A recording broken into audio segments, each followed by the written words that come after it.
ஸ்ரீராம். திருப்பாவை 19 தமிழில். குத்து விளக்கெரிய யானை தந்தத்தால் ஆன கட்டில்மேல் விரிக்கப்பட்ட மிருதுவான பஞ்சுமெத்தையில் விரித்த கொத்தாக பூசூடிய நப்பிணையின் மார்பில் தலைவைத்து கண்மூடி இருக்கும் மலர்மாலை தரித்த கண்ணனே, நீ எங்களுடன் பேசுவாயாக. மை பூசிய கண்களை உடைய நப்பிணையே, நீ உன் கணவனாகிய கண்ணனை எவ்வளவு நேரமானாலும் தூக்கத்திலிருந்து எழுப்புவதில்லை. காரணம், கணநேரம் கூட அவனை பிரிந்திருக்கும் சக்தியை இழந்துவிட்டாய். இப்படி செய்வது உன் சுபாவத்துக்கு தகுதியாகுமா?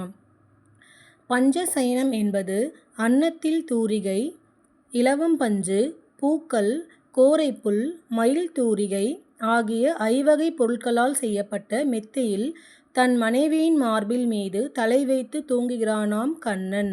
எழுவானாம். அவள்தான் எழ விடுவாளா? ஆனாலும் கண்ணன் ஓரக்கண்ணால் தன் பக்தர்களை பார்க்கிறானாம்.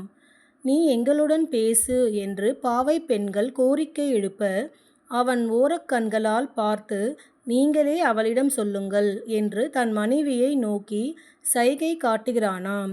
தாயே, நீயே எங்கள் கோரிக்கையை கவனிக்கவில்லையானால் அந்த மாயவனிடம் யார் எடுத்து சொல்வார்கள்? அவன் உன் மார்பில் தலை வைத்து கிடக்கும் பாக்கியத்தை பெற்றவள் நீ.